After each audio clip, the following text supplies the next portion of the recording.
오신 여러분들 다시 한번 축복합니다. 모이기 어려울 때에도 이 예배 자리를 소중히 여기시며 함께 하시는 성도님들의 모습이 참 귀하고 복됩니다.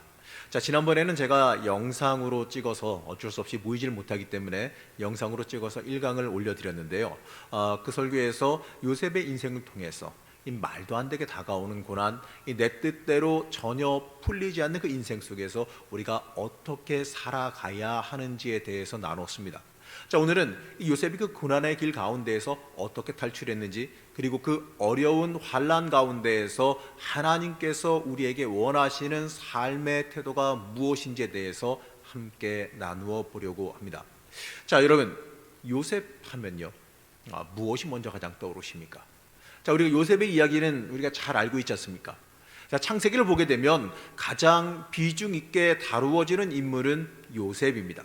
이 창세기에 나오는 그 어떠한 인물보다도 요셉의 삶이 가장 많이 기록되어져 있기 때문에 그렇습니다. 자, 그렇다면 이 요셉이란 인물, 이 요셉이라는 인물이 어떠한 특별한 점을 가지고 있습니까? 자, 우선 요셉을 한번 살펴봅시다. 아주 특별한 능력을 가진 사람이 아닙니다. 슈퍼맨 같은 사람이 아닙니다. 평범한 한 사람의 사람입니다. 무리를 걸은 적도 없고 기적을 행한 일도 없습니다. 이 세상 고민이나 환난에서도 전혀 자유롭지 못했습니다. 고난에서도 자유롭지 못했습니다. 흠이 하나도 없는 사람도 아니었습니다. 자, 하나님의 도우심으로 꿈을 몇 번 해석하기는 했지만 그렇다고 해서요, 이 놀라운 예언을 한 것도 아닙니다. 자, 성경을 기록한 인물도 아닙니다. 자, 그런데 그렇다면 왜 이 요셉을 성경에서는 위대한 인물이다 말하겠습니까? 자, 아주 단순한 이야기지만 바로 요셉의 믿음 때문입니다. 자, 바로 그의 삶의 태도로 드러난 믿음 때문입니다. 자, 원래 믿음은요, 이 말로도 표현을 해야겠지만 이 말로 표현되는 것보다 살아가는 삶으로 드러나는 것이 중요합니다. 사소한 일상에도요, 사소한 일상에서 드러나는 우리의 삶이 중요하다는 겁니다. 자, 우리가 살아가는 삶은 이 대부분 매 순간순간마다 항상 멋있는 것이 아니라 항상 멋있지도 않고 늘 좋지도 않다라는 거죠. 그저 특별하지 않은 평범한 일상이 우리의 삶의 대부분입니다. 자, 어쩌면 지루한 일상, 이 변화 없는 일상 속에서 우리가 어떠한 삶을 살아가느냐가 중요하다는 겁니다. 자, 요셉은 이것을 너무나 잘 알았습니다. 높은 위치이거나 낮은 위치이거나 하나님 앞에서 항상 한결같아야 함을 너무나도 잘 알았습니다. 자, 아마도요, 요셉의 인생에서 가장 큰 시험은요, 오랜 시간 이 정해진 것 하나 없는 이 정처 없는 시간 속에서 인내하며 살아가는 것이었습니다. 그 인내의 시간을 견뎌냈기 때문에 그의 형들을 만났을 때에도요, 복수가 아니라 하나님의 섭리와 뜻을 발견할 수 있게 됩니다. 자, 성경은요, 요셉의 이야기를 이끌어가면서 형들과의 만남을 갖다가 클라이막스로 기록하고 있습니다. 자, 형들과 요셉의 관계, 자, 형들과 요셉의 관계가 여러분들 어떻게 기억하십니까? 자, 요셉을 은 20에 미디안 상인들에게 노예로 팔았던 사람들이 누굽니까? 바로 형들입니다. 어떻게 보면 지금까지 살아오면서 요셉이 겪은 엄청난 고난이 바로 누구 때문이냐? 노예로 팔았던 형들 때문 아니겠습니까? 세상의 기준으로는요, 이게 형제라기보다는 절전이 원수입니다. 할 수만 있으면 복수하고 보복해야 마땅한 자들이 이 사람들입니다. 자, 창세기 44장을 보게 되면 형들과 만나는 그 첫 만남을 그리고 있습니다. 자, 어쩌면 이때 마치 영화같이 이 신세가 역전돼서 신나게 원수를 갚아주는 모습이 떠오를 수도 있습니다. 자, 그런데 요셉은 묘하게 이 복수가 아니라 형들을 마치 시험하는 것처럼 시험하는 모습을 보여줍니다. 자, 기근을 인해서 양식을 사러 온 형들을 갖다가 이 정탐꾼으로 몰아붙입니다. 어쩌면요, 드디어 이제 복수가 시작되는 것처럼 보이기도 합니다. 자, 그런데 요셉은 그렇게 하는 것이 아니라 시므온만 남겨놓고 나머지 형들을 선대하여서 돌려보냅니다. 자, 그리고 이 그들의 정탐꾼이 아닌 증거로 이 자신과 어머니가 같은 막내 동생 베냐민을 갖다가 데려오라라고 요구하죠. 자, 모든 상황, 성경을 전체로 읽어가면서 이 모든 상황을 아는 우리의 입장에서는 이 뭔가 복수가 시작되는 것 같기는 하는데 또 뭐 묘하게 이 복수라고 하기에는 좀 아닌 것 같은 애매한 생각이 듭니다. 자, 하지만 자, 입장 바꿔봅시다. 이 모든 상황과 정황을 모르는 형들의 입장에서 보게 되면 어떻습니까? 일어난 일들이 큰일이 벌어진 겁니다. 자, 애굽이라는 이 초강대국, 당시에 패권을 쥐고 있는 애굽이라는 초강대국의 파라오 다음 가는 권력자 이 총리에게 정탐꾼으로 몰렸습니다. 자, 창세기 42장 21절 말씀을 읽어보면 이렇습니다. 그들이 서로 말하되 우리가 아우의 일로 말미암아 범죄하였도다. 그가 우리에게 애걸할 때에 그 마음의 괴로움을 보고도 듣지 아니하였으므로 이 괴로움이 우리에게 임하도다. 자, 이렇게 말합니다. 이 말씀을 보면요, 세월은 흘렀지만 형들도요, 동생 팔아먹고 마냥 속 편하게 사는 것은 아닌 것 같습니다. 자, 노예로 팔려간 요셉이야 당연히 고난을 겪는 거지만 형들도 자신들이 저지른 죄에 눌려 살아가고 있는 것을 이 말씀을 통해 볼 수 있습니다. 자, 이런 일이 일어나자마자 그들이 하는 말이, 자, 우리가 동생을 노예로 판 죄를 받는 거다, 이렇게 얘기하기 때문에 그렇습니다. 그 수많은 세월 동안 어쩌면 그 일이, 동생을 판 일이 그들의 마음을 짓누르고 있었을지도 모르죠.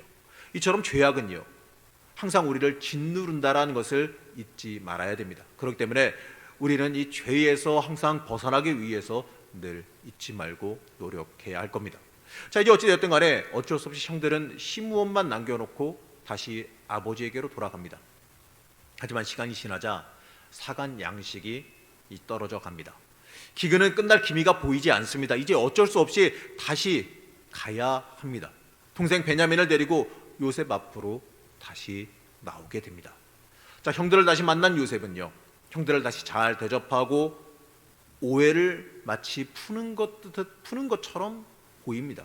하지만 갈 때 이 베냐민의 양식 자루에 자신의 은잔을 숨기고 그것을 훔쳐갔다라는 이유로 그들을 죄인으로 다시 잡아옵니다. 자, 이제 이것을 갖다가 드라마 보듯이, 우리가 이 드라마 보듯이 이제 생각해 보게 되면 이제 드디어 제대로 뒤통수 치는 복수가 시작되는구나, 이렇게 생각할 수도 있어요. 아니면 자신의 어머니가 같은 동생 이 베냐민을 옆에 두고 싶어서 그런 건지 조금 좀 요셉의 의도가 헷갈리기도 합니다. 근데 이때 이 요셉 앞에서 유다가 놀라운 이야기를 합니다. 창세기 44장 16절 말씀입니다. 자, 이 말씀 함께 여러분 합독해 보시겠습니다. 시작.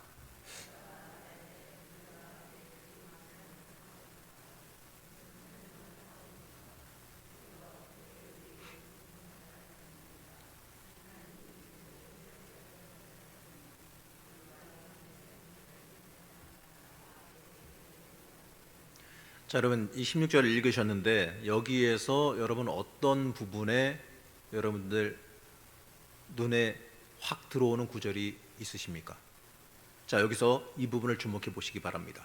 하나님이 종들의 죄악을 찾아내셨으니, 자, 이렇게 말합니다. 자, 요셉의 입장에서도요, 이 성경에서 기록된 유다의 과거 행적을 보더라도 유다의 입에서 나온 이 고백은요, 굉장히 놀라운 고백입니다.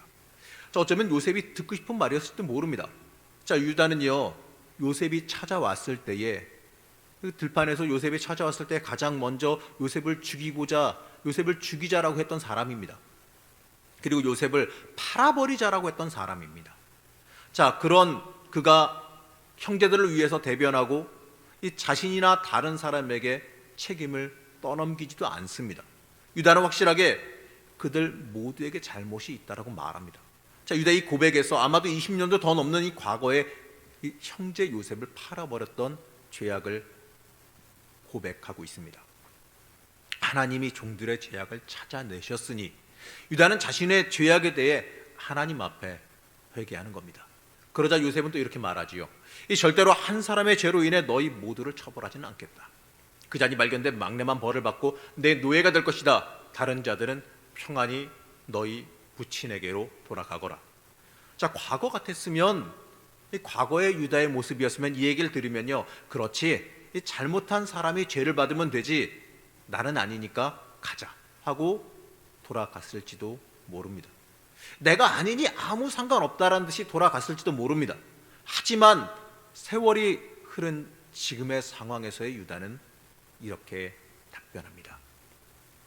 제가 그것을 성경에 나오는 말씀을 의역해 봤습니다. 나이 많은 아버지가 노년에 얻은 아들입니다. 그의 형은 죽고 그의 어머니가 남긴 것은 막내 동생뿐입니다. 그가 돌아가지 못하면 아버지께서 충격으로 돌아가실 겁니다. 그러니 제가 대신 죄의 값으로 종이 되겠습니다. 제 동생을 아버지에게 보내주십시오. 자, 과거에 요셉이 그들에게 올 때 저기 봐라, 저기 꿈꾸는 자가 오는도다, 저 꿈꾸는 자가 오는도다라고 비아냥거리면서 요셉을 조롱했던 유다입니다. 심지어 그를 죽여 구덩이에 던지고 악한 짐승이 그를 잡아먹었다라고 아버지한테 가서 말하자, 이렇게까지 말했던 사람이 유다입니다. 요셉을 편애하던 그 아버지에게 복수하기 위해서라도 요셉을 팔았던 유다입니다. 그런 그가 이제 뭐라고 말하죠? 베냐민이 안 가면 아버지가 그 충격으로 돌아가실지도 모릅니다라고 아버지의 안위를 먼저 걱정합니다. 자, 유다가 행한 이 고백은요, 어쩌면 유다가 회개하며 변화되어서 고백한 이 고백은 어쩌면 요셉과의 이 모든 갈등이 해결되어지는 클라이막스일지도 모릅니다. 요셉을 고난으로 몰았던 사람이 이제 자신의 잘못을 고백하고 변화된 모습, 완전히 달라진 모습으로 요셉 앞에 섰습니다. 유다는 말로만이 아닌 하나님 앞에 진정한 회개의 모습을 보입니다. 여러분, 이처럼 회개는요, 말로만 이루어지는 게 아니라 내 삶이, 내 심령이 송두리째 바뀌고 변화해야 하는 겁니다. 자, 이 모습을 보면서 요셉은 무엇을 발견하냐면, 일하시는 하나님, 일하시며 해결하시는 하나님의 능력을 만나게 됩니다. 지금까지 자신을 지키시며 인도하신 하나님, 자신을 지키시고 높이신 그 하나님께서 이 자신의 원수를 변화시키셨습니다. 이제는 원수가 없습니다. 그 원수가 회개하고 철저히 변화되었으니 이제 복수해야 될 원수는 죽고 없습니다. 물론 그 유다는 그 자리에 그대로 있습니다. 요셉을 팔았던 유다, 아버지를 미워하던 유다, 동생을 미워하던 유다는 이제 사라졌습니다. 이제 아버지의 안위를 걱정하고 형제를 위해 대신 희생하려고 하는 유다, 과거의 죄에 대해 회개하는 유다가 그 자리에 있습니다. 어쩌면 이 유다의 대답이요, 오랜 세월 인고하며 살아왔던 요셉의 응답입니다. 그가 인내하고 믿음으로 버틴 보상입니다. 이 장면은요, 이 고난과 시험 속에서 하나님께 끝까지 온전하게 나아감으로 인해서 합격받은 요셉뿐만 아니라 이 자신의 잘못을 회개하고 변화한 모습으로 합격받은 그의 형들, 바로 유다의 모습을 함께 오버랩돼서 보여주고 있는 겁니다. 자, 인간적으로 원수 갚음으로, 보복으로, 피는 피로 해결하는 것이 아니라 하나님의 방법으로 모든 것이 해결되어지는 은혜를 이 말씀 속에서 우리는 경험하게 됩니다. 자, 우리는 고난의 자리, 정말 힘겨운 아픔의 자리에서 견디며 끝까지 하나님 붙잡고 가다 보면 문제가 해결되어지고 갈등이 해결되어지는 은혜를 경험하게 됩니다. 내 삶 속에서 하나님께서 살아 역사하시고 응답하심도 함께 체험하게 됩니다. 이제 유다의 이런 고백 뒤에 정말 놀라운 응답과 회복의 절정을 우리는 만나게 됩니다. 이제 요셉은요, 그 누구도 생각하지 못한 고백을 형들에게 합니다. 창세기 45장 3절 말씀입니다. 창세기 45장 3절 말씀을 제가 봉독해 드리겠습니다. 요셉이 그 형들에게 이르되 내게로 가까이 오소서. 그들이 가까이 가니 이르되 나는 당신들의 아우 요셉이니 당신들이 애굽에 판 자라. 자, 말씀을 읽어가고 있는 우리는요, 당연하게 알고 있는 사실이에요.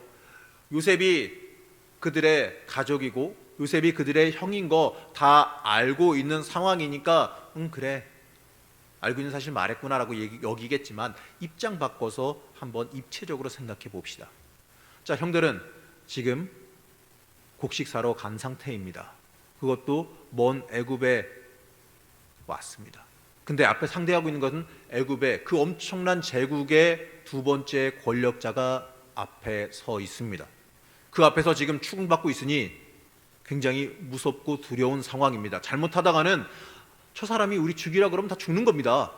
그러한 위기의 상황, 위험한 상황에 있는데 갑자기 그 사람이 종들을 다 물리더니 히브리 말로, 여태까지 통역으로 이야기했거든요. 통역으로 이야기하는데 갑자기 히브리 말, 이집트 사람이 갑자기 자기들이 하는 그 히브리 말을 하는 겁니다. 그것도 놀라운데 근데 그 뒤에 나오는 내용은 정말 귀를 의심할 정도로 놀라운 이야기가 나옵니다. 갑자기 히브리어 말로 외친 이야기가 이건데, 나는 요셉입니다. 당신들이 애굽에 팔아버렸던 요셉입니다. 자, 이 말을 들은 형들 어떻겠습니까? 아마 기절할 정도로 놀랐을 겁니다. 나는 요셉입니다, 이 말만 가지고도 정말 엄청나게 놀랐을 텐데, 그 다음에 나오는 말이 더 중요하죠. 당신들이 애굽에 팔아버렸던 요셉입니다. 자, 이제 겁도 났을 겁니다. 놀래기도 했지만 겁도 났을 겁니다. 히브리 말을 하는 그것에도 놀랬고 그 내용에도 놀랬고, 아니, 아마 엄청 무서웠을 겁니다. 도단 근처 들판에서 있었던 그 일, 동생을 팔아버렸던 그 일, 진짜 요셉과 자신들 외에는 아는 사람이 없습니다. 심지어 사갔던 미디안 상인들마저도 그게 설마 동생이라고 알았겠습니까? 그냥 노예인이 팔았다고 알았겠지? 어쩌면 그 상인들도 몰랐을 겁니다, 동생인지. 그러면 그걸 아는 사람이 누구겠습니까? 진짜 요셉입니다. 자, 어떻습니까? 입장 바꿔서 한번 생각해 보세요. 형들의 입장에서 마냥 반갑고 좋은 일이었겠습니까? 아니면 더 무섭고 더 놀랍고 더 끔찍한 일이었겠습니까? 가뜩이나 지금 일어난 이 모든 일이 동생을 노예로 팔아서 벌어진 일이다, 그 죄로 대가 치르고 있는 거다라고 생각하고 있는데, 요셉의 이 외침은 아마도 공포 그 자체였을 겁니다. 공포에 질려있던 그들에게 요셉은 이렇게 말합니다. 내게로 가까이 오소서. 자, 기쁜 마음으로, 형제를 만나는 기쁜 마음으로 그들이 요셉 앞에 나갔겠습니까? 아니면 죽는구나 싶어서 요셉 앞에 나갔겠습니까? 아마도 마지못해서 이제 죽는구나 싶어서 그 앞에 다가갔을지도 모릅니다. 그런데 요셉은 그 뒤에 이어서 또 이렇게 말씀합니다. 창세기 45장 5절에서 8절 말씀을 제가 봉독해 드리겠습니다. 당신들은 나를 이곳에 팔았다고 해서 근심하지 마소서, 한탄하지 마소서. 하나님이 생명을 구원하시려고 나를 당신들보다 먼저 보내셨나이다. 이 땅에 2년 동안 흉년이 들었으나 아직 5년은 밭갈이도 못하고 추수도 못할지라 하나님이 큰 구원으로 당신들의 생명을 보존하고 당신들의 후손을 세상에 두시려고 나를 당신들보다 먼저 보내셨나니, 그런즉 나를 이리로 보낸 이는 당신들이 아니요 하나님이시라. 하나님이 나를 바로에게 아버지로 삼으시고 그 온 집의 주로 삼으시며 애굽 온 땅의 통치자로 삼으셨나이다. 자, 여러분, 입장 바꿔봅시다. 형들이 듣기에 이 얼마나 놀라운 고백입니까? 요셉의 고백은, 이 고백은 또 어쩌면 신앙 고백이기도 합니다. 인간적으로 말하면 이 대부분의 사람들은 자신에게 심한 잘못을 한 사람을 만나면 대부분 그들에게 복수를 꿈꿉니다. 그러나 요셉은 그렇게 할 수 있는 상황과 그렇게 할 수 있는 능력이 있어도 그렇게 행하지 않습니다. 요셉은 하나님의 사람이었습니다. 이것이 바로 그가 위대한 이유입니다. 자, 그의 고백. 당신들이 나를 이곳에 판 것으로 인해 근심하지 마십시오. 나를 여기로 보낸 이는 당신들이 아니라 하나님이십니다. 하나님이 당신들의 생명을 보존하기 위해 나를 앞서 보내셨습니다. 자, 아니 어떻게 이렇게 말할 수 있겠습니까? 요셉이 성경에서는 짧게 다뤘지만 어떤 고생을 했습니까? 얼마나 형들로 인하여서 험난한 세월을 보냈습니까? 노예로 팔려가서 얼마나 큰 고생을 했을 것이며, 또 노예로 보디발 장군의 집에서 자리 잡기 위해서 얼마나 큰 고생을 했을 것이며, 그 수많은 세월을 감옥에서 정처 없이 보내면서 또 얼마나 큰 고난과 어려움을 겪어왔겠습니까? 노예로 팔려가면서 당한 엄청난 고난, 억울하게 감옥에서 정처 없이 보낸 그 수많은 세월, 오히려 하나님께서 내 원수를 내 발 아래 두사 내 고생을 보답하셨다라고 감사하며 복수할 수도 있는 일입니다. 어쩌면 이게 당연하게 보일 수도 있습니다. 하지만 요셉이 지금 형들을 바라보는 시각은 자신의 관점이 아니라, 사람의 관점이 아니라, 세상의 논리적인 관점이 아니라 하나님의 관점, 영적인 눈으로 바라봅니다. 요셉의 시각이 하나님의 중심으로 송두리째 바뀌었습니다. 하나님이 나를 보내셨습니다. 이 고백에 우리가 먼저 주목해야 됩니다. 요셉은 바로 이 시각으로 엄청난 고난, 바로 이 관점으로 엄청난 세월, 그 지리한 고난의 수많은 시간을 보냈습니다. 이제 이야기를 좀 건너뛰겠습니다. 한참의 세월이 지난 후에 이제 그 부친 야곱이 사망하자 요셉의 형들은 다시 한번 또 두려움에 빠졌습니다. 형들은 여전히 요셉이 자신들에게 보복할까 두려웠습니다. 창세기 50장 15절 말씀을 보면 이렇습니다. 요셉의 형제들이 그들의 아버지가 죽었음을 보고 말하되 요셉이 혹시 우리를 미워하여 우리가 그에게 행한 모든 악을 다 갚지나 아니할까? 자, 요셉이 아버지로 인해서 복수를 참고 있는 것은 아닌지 겁이 난 겁니다. 그래서 아버지가 용서하라 하셨다라는 말을 전하며 다시 한번 요셉에게 그들은 용서를 구합니다. 여전히 이집트의 최고 권력자인 요셉이 마음만 먹으면 자신들이 위험해질 것을 너무나도 잘 알기 때문이죠. 자, 요셉은 이때 다시 한번 하나님께서 행하신 것에 자신은 순종하며 살아왔다라는 것을 다시 한번 고백합니다. 요셉은 그의 형들에게 이렇게 말합니다. 당신들이 나를 해하려 하였으나 그러나 하나님은 그것을 선으로 바꾸셨습니다. 요셉은 형들을 만나는 장면에서, 특히 유다가 회개하는 그 장면에서 하나님께서 왜 자신을 애굽으로 보내셨는지, 왜 이 고난의 세월을 지나게 하셨는지를 알게 되었습니다. 하나님께서 자신을 이끌어오신 이유가 자신의 집안을 살리기 위해서, 또 하나님의 큰 뜻을 이루기 위해서 미리 보내셨고 사용하셨음을 알게 됩니다. 요셉이 하나님의 이끌심으로 애굽에 정착하고 그의 민족이 그곳에 정착함으로 인하여서 또 출애굽의 역사가 일어나고 또 놀라운 복의 역사, 구속사의 역사가 시작됨을 여러분 잘 알고 계시지 않습니까? 요셉을 이집트로 보낸 것은 형들이 아니라 하나님이십니다. 하나님께서 모든 것을 계획하셨습니다. 요셉은 바로 이것을 하나님의 응답으로 고백합니다. 자, 우리는 이 말씀을 통해서 하나님의 섭리를 깨닫게 됩니다. 하나님께서 우리의 인생을 어떻게 인도하실지 우리는 알지 못합니다. 자, 여러분, 하나님께서 여러분 어떻게 인도하실지 아시는 거 있으십니까? 저는 도대체 모르겠습니다. 여태까지 인도해 오신 건 알겠는데 어떻게 인도해 오셨는지, 은혜로 우리를 이끌어 오셨는지에 대한 고백은 하겠는데 앞으로 어떻게 인도해 가실지, 어떻게 이끌어 가실지 글쎄요, 모르겠습니다. 하지만 확실한 건요, 하나님께서 붙잡고 계시는 거 하나만큼은 확실히 고백할 수 있겠습니다. 요셉도요, 자신의 고난이 어떻게 쓰임 받을지 몰랐습니다.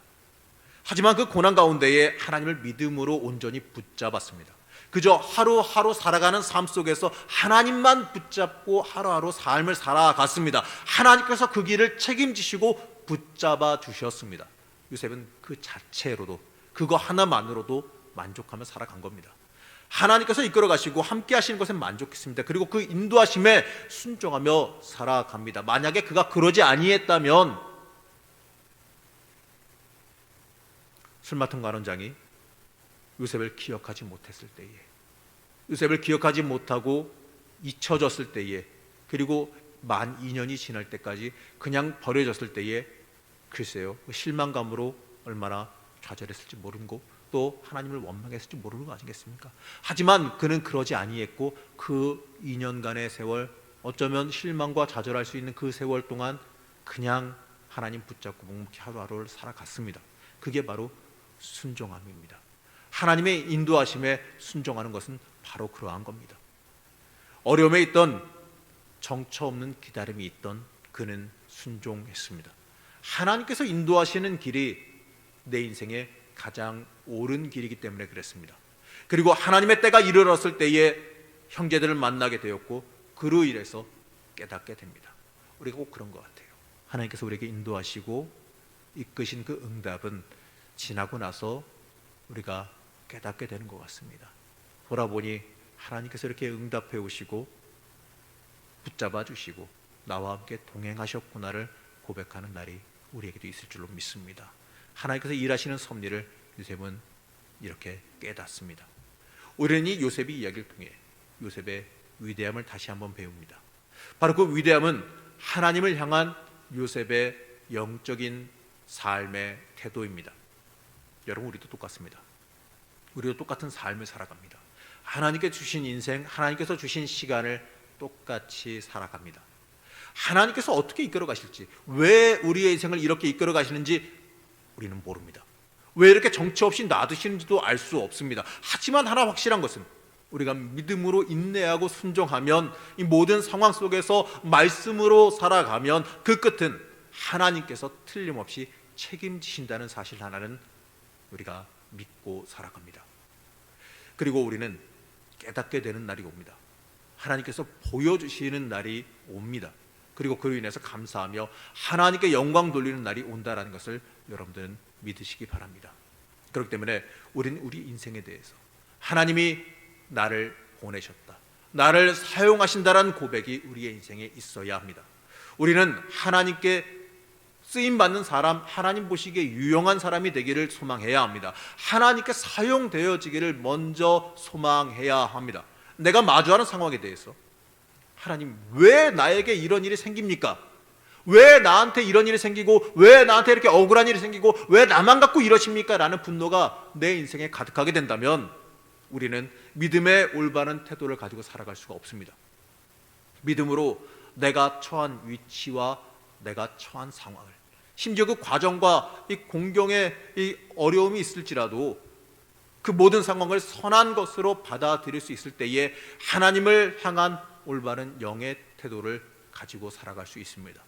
하나님은 선으로 바꾸셨나니, 요셉의 이 고백, 하나님은 선으로 바꾸셨나니라고 말할 때 이 요셉과 같은 은혜의 승리를 우리도 함께 고백할 수 있습니다. 주님께서는 더 이상 이 땅에 육신을 입고 걸어다니시지 않으시니 우리는 세상에 그분의 이미지를 나타내라는 부름을 받았습니다. 중요한 것은요, 그러기 위한 우리의 삶의 영적인 태도입니다. 내가 꼭 맑고 행복한 길만 걸어가야 되는 거 아닙니다. 내가 꼭 꽃길로만 걸어가야 복받은 인생이 되는 거 아닙니다. 하나님께 사용되어지는 인생, 하나님이 인도하시는 길을 하나님과 함께 동행하며 걸어가는 인생이 복받은 인생인 줄로 믿으시기 바랍니다. 내 마음이, 내 심령이 하나님을 향해 올바르다면 나에게 주어지는 환경과는 상관없이 내 인생은 경쾌한 걸음을 걸어갈 것입니다. 이것이 요셉이 그의 인생에서 절정기가 아니라 흑암의 깊은 골짜기에서 살았던 삶의 모습입니다. 이것이 바로 우리의 상황이 어떠하든지 그 삶을 탁월한 삶으로 변하게 만들 수 있는 영적인 비결입니다. 이 진흙탕을 빠져나올 수 있는 유일한 길은요, 하나님뿐입니다. 이 쓴뿌리에 대한 유일한 해결책은 하나님의 은혜뿐임을 믿으시기 바랍니다. 매일 지루해 보이고 힘든 일상생활 중에서도 언제 해결될지 모르는, 언제 길을 열어줄지 모르는, 또 길은 과연 열리긴 할지 모르겠는 그 일상 중에서도 행복을 발견할 수 있는 유일한 길은요, 믿음으로 이 땅에서 행하며 살아가는 것뿐입니다. 요셉이 우리에게 말씀을 통해 보여줍니다. 믿음으로 가득 찬 삶은 주위의 모든 것을 바라보는 영적인 눈을 바꿔줍니다. 내 삶 속에서 역사하시는 하나님의 놀라운 섭리와 은혜가 있음을 여러분 잊지 말고 기억하시기 바랍니다. 그리고 그 하나님께 맡기고 하루하루의 삶을 견디며 버티며 영적으로 하나님 바라보며 전진하시며 살아가시기 바랍니다. 오늘 말씀의 제목을 저는 이렇게 잡았습니다. 요셉의 고백인 나는 요셉입니다. 나는 요셉이다. 바로 이렇게 한번 잡아봤습니다. 요셉이 형들 앞에서 외친 이 고백에는요, 그냥 단순히 자기 이름 말한 게 아닙니다. 굉장히 많은 고백이 함께 들어있습니다. 지나온 모든 세월에 대한 고백입니다. 그 인고의 세월을 보낸 이 결론적인 고백입니다. 형제에 대한 용서의 고백이자 하나님의 섭리를 발견하고 그 섭리 앞에 순종하는 고백, 하나님의 이끄심에 탐복하며 엎드리는 고백이 나는 요셉입니다 라고 외친 고백입니다. 여러분, 우리의 인생에도요, 이러한 고백이 있어야 될 줄로 믿습니다. 하나님 앞에 철저히 낮아지는 고백, 하나님의 섭리를, 하나님의 이끌어 가심을 철저히 고백하는 고백이 우리의 인생에도 있어야 될 줄로 믿습니다. 여러분, 여러분의 인생에도요, 요셉이 형들 앞에서 나는 요셉입니다 라고 외쳤듯이 나는 하나님께서 지키시고 인도하시고 하나님의 계획을 위해 사용하신 누구입니다. 이렇게 외칠 수 있는 날이 올 것을 여러분들 믿으시기 바랍니다. 우리의 인생에도요, 하나님의 응답, 하나님께서 이끌어 오신 세월에 대한 응답이 있을 줄로 믿으시기 바랍니다. 하루하루 매 순간순간마다 하나님의 이끄심 앞에 순종하며 나를 내려놓고 하나님의 이끄심을 붙잡고 살아가시는 주의 자녀들, 참된 복을 붙잡는 자녀들, 하나님과 동행하는 하나님의 역사하심을 붙잡고 살아가는 주의 자녀들 되시기를 시간 간절히 축복합니다. 잠시 기도하겠습니다. 우리를 지금 이 순간에도 인도하시는 하나님,